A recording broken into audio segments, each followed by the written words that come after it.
Hey there, Mark Lewis here from Mark's Money Secrets. Today we're going to be talking about the things you probably should not be reporting on your taxes. I know it sounds crazy. You should always report all income according to the Internal Revenue Code, or should you?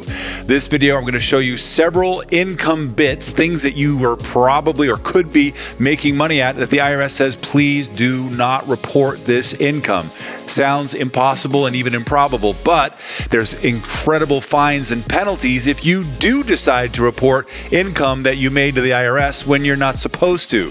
Sound totally harebrained? I understand. I thought it was too until I went and looked at the code. And there's several places in which if you report this income, you could be subject to $5,000 fines.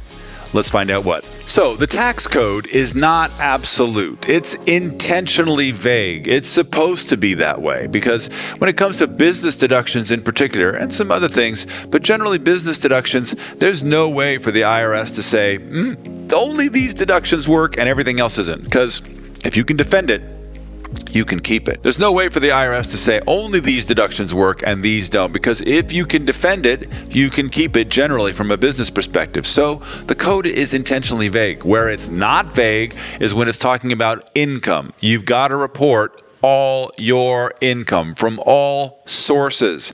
If you're domestic living overseas, report it. If you're overseas but are domestically earning money, report it. If you're overseas as an American citizen owning or earning overseas, report it. It's all part of all income that has to be reported. But there's some juicy places where we don't. Your health savings account income should never be reported. That is, right now I've got stocks and a bunch of stuff in my brokerage account that's holding the health savings account that I have.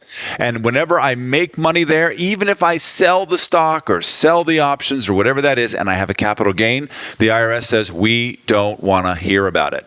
Now that's in as long as you're using the money in that health savings account for medical conditions and things like that that are viable. Yes, then you can do that. That's fine. Do not report the health savings account income. And that's pretty dope. The $250,000 capital gains tax on the sale of your home, that should never be reported either. How does that work? Well, if you've lived in a home for more than 2 years and you have not sold another home and taken this exemption in the past 2 years, you get a $250,000 exemption from capital gains tax on the sale of your home. Pretty dope. If it's you and your spouse, that's $500,000 in exemption that comes to you. And that's incredibly powerful. And where does the IRS say you have to report that income? Nowhere. And that is amazing. A lot of people get this wrong as well. The Augusta rule income, where you could rent out your home or secondary residence for up to 15 days a year, as long as your home is not a business hub and also not being professionally rented.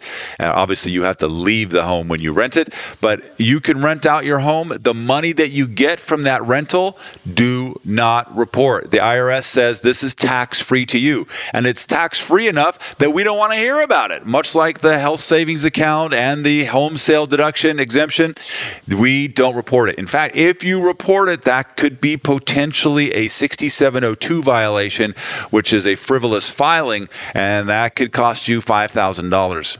Gross. Now, some of you know this already because you're familiar with 401ks and IRAs, the traditional variety. The money that you've taken out of that, it goes into your contributions for the year. That doesn't even show up on your W-2.